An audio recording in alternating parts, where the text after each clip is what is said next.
Olá pessoal, sejam bem-vindos a mais uma aula de Cálculo 4. Nessa segunda aula, nós vamos definir o que é uma integral de linha. Então, vamos primeiro entender em que lugar do espaço nós estamos e quem é que vai ser integrado. Isso é muito importante. Então vejam aqui, nós temos aqui no R3 uma curva C que é parametrizada por uma função R de t, cujas componentes são g de t, h de t e k de t.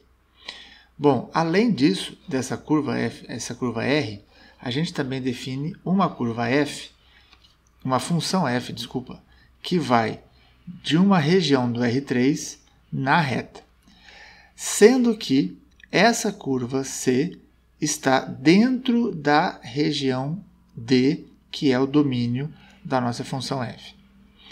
Então, tendo esta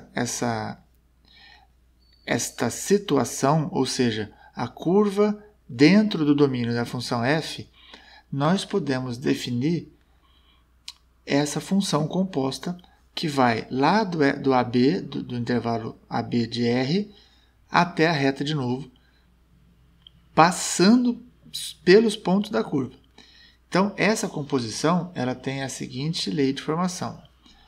A f composta com R é o f de R de t, que nada mais é do que a f de g de t, h de t e k de t. Ou seja, no lugar de x, eu vou aplicar o g, no lugar de y, o h, e no lugar de z, o k, aqui na minha função.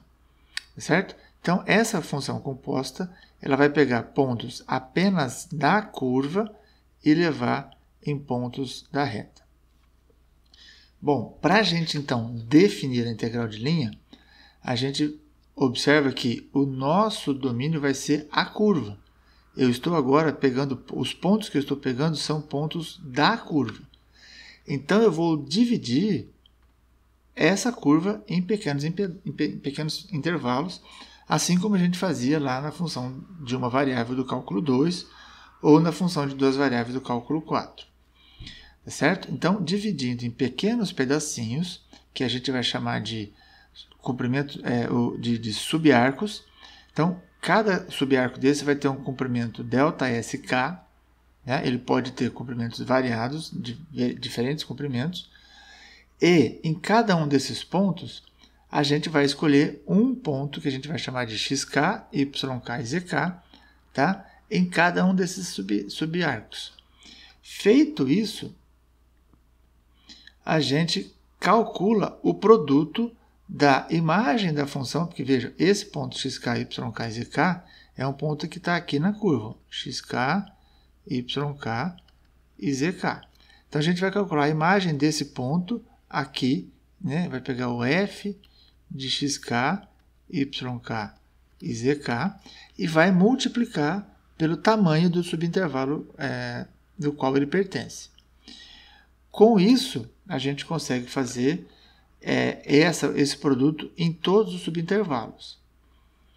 Tá certo? Feito isso, a gente soma todos esses produtos para o k variando de 1 até n, e aí a gente tem a somatório Sn, que é o produto desses dois valores. Muito bem, com o somatório, o que a gente faz? A gente agora calcula o limite daquele somatório para o n indo para o infinito. Ou seja, a gente aumenta a quantidade de subintervalos infinitamente. Tá certo? Quando a gente faz isso, o que a gente obtém? Exatamente a nossa integral de linha da função f sobre a curva c. Ou seja, a integral sobre a curva c da função f, e aqui eu tenho o nosso elemento de comprimento aqui de arco, comprimento de arco. Tá certo? Então, o que a gente vai ver agora no próximo slide é como é que a gente efetivamente calcula essa integral. Tá certo? Para fazer o cálculo, a gente vai usar a parametrização da curva. Certo? Então, é muito importante que a gente entenda que a integral de linha nada mais é do que a soma, certo? Uma integral é sempre uma soma, é a soma da imagem dos pontos da função f aplicados na curva C, certo? Então, eu pego todos os pontos da curva, aplico a função f nesses pontos, pego as imagens e somo essas imagens. Matematicamente, é isso que é uma integral de linha. Depois, o que a gente vai ver é que essa conta, essa soma, ela pode ser interpretada de várias maneiras diferentes. Vamos ver, então, como é que a gente faz para calcular efetivamente uma integral de linha. No slide passado, nós terminamos definindo a integral de linha justamente como sendo a integral, né, de f sobre a curva C. Bem, como é que a gente faz para calcular efetivamente essa integral? Muito bem, a gente começa observando a parametrização da curva C para verificar se essa parametrização é uma parametrização lisa, ou seja, que a derivada dessa função seja contínua e nunca seja zero dentro do intervalo AB, onde a curva está definida. Se ela for desse tipo, né, se ela for contínua e nunca for e a derivada for contínua e nunca for zero, então a gente pode definir o parâmetro comprimento de arco que a gente viu no curso de cálculo 3, né, como sendo a integral de a até t do módulo do v de tal, né? Ou seja, o parâmetro comprimento de arco depende do parâmetro t, né? À medida em que eu vario t, eu vario o tamanho da minha curva, né?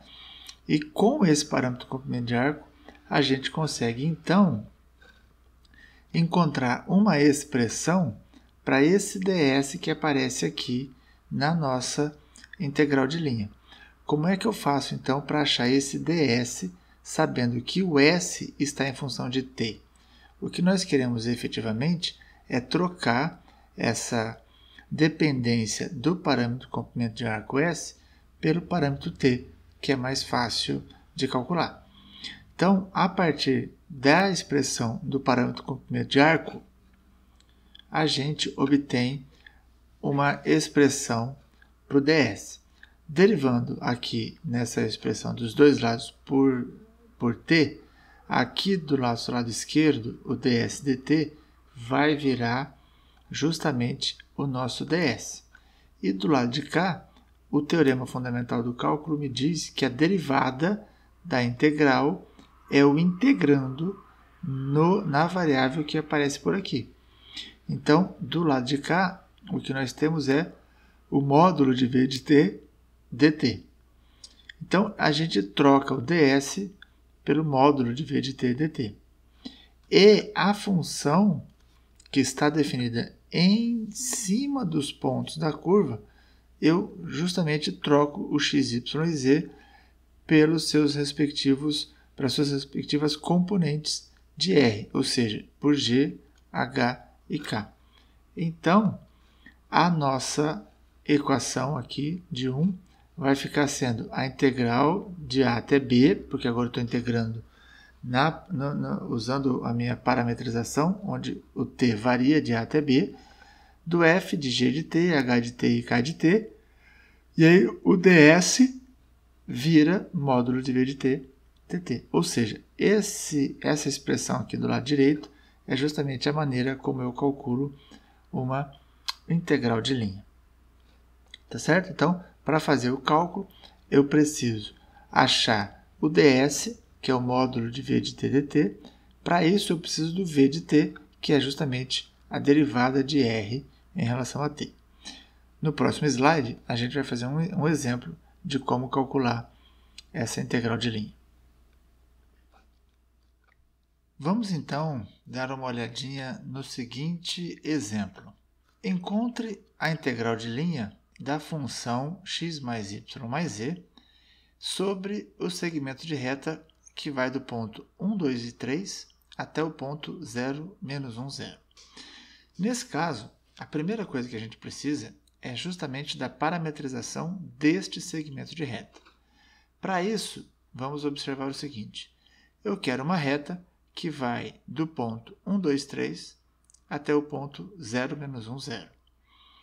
Para isso, eu preciso... o que eu quero é descobrir qual é a parametrização desse segmento, e para isso eu preciso do vetor que vai justamente de A até B. Como eu estou querendo de A até B, então eu já construo o vetor nesse sentido. O vetor que vai de A até B é justamente o vetor calculado pelos pontos B menos A. Então, quando eu faço o cálculo, esse vetor vai ter coordenadas menos 1, menos 3 e menos 2. Bom, a partir desse vetor, como é que eu obtenho a parametrização?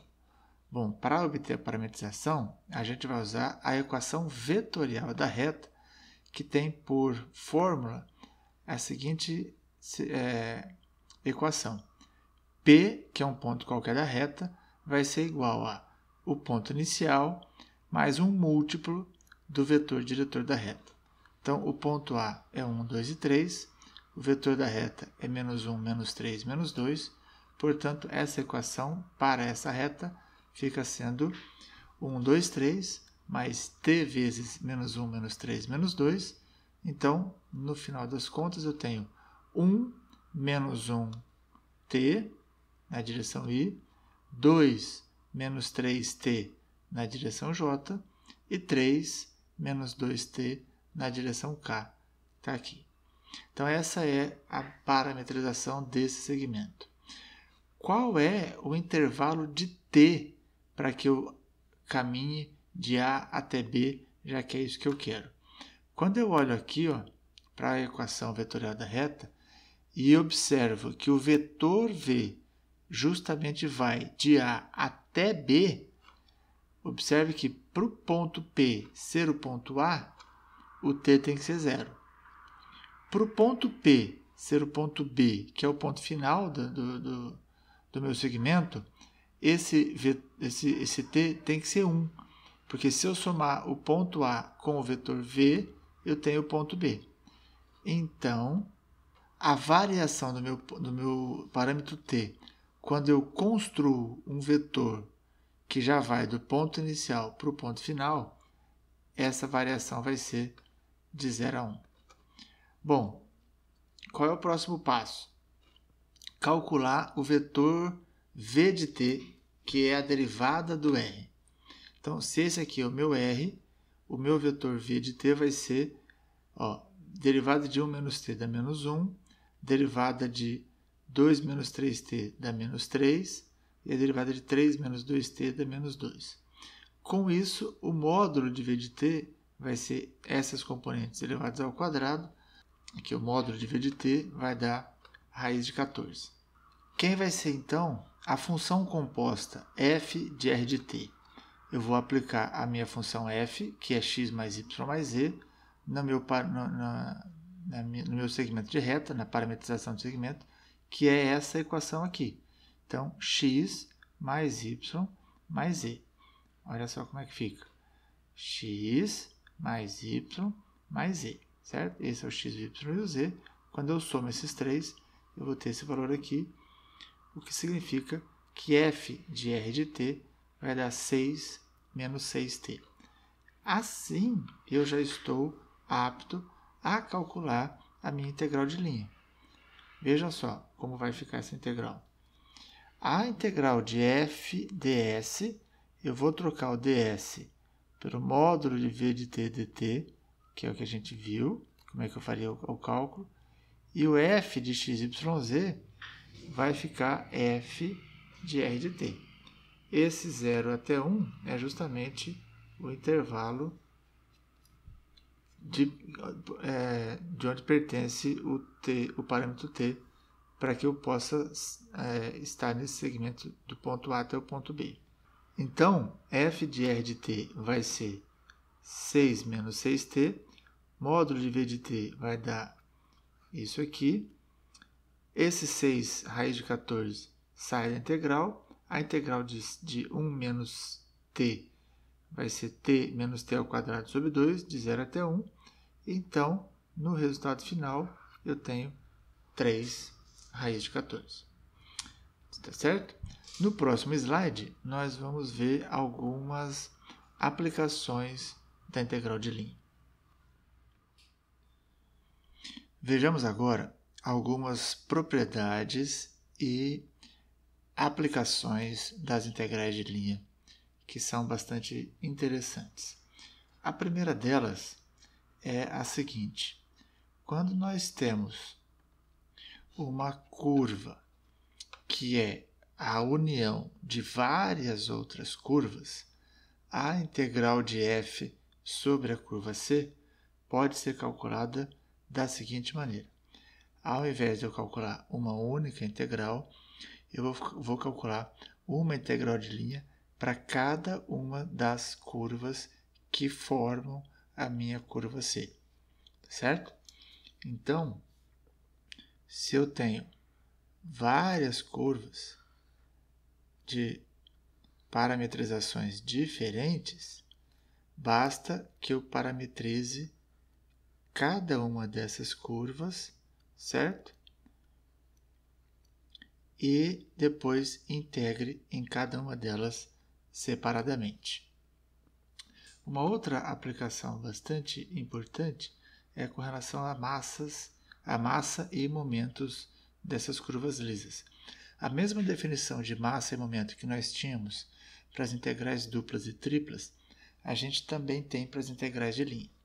Então, por exemplo, a massa de uma curva, nada mais é do que quando a função que eu estou integrando sobre a curva é justamente a densidade da curva, essa integral me dá a massa. Ou seja, observe que essa integral é exatamente a integral de linha, só que agora eu estou dando uma interpretação para o integrando. Ou seja, quando eu tenho a densidade, a integral de linha é justamente a massa da curva. Bom, os primeiros momentos em relação aos planos coordenados.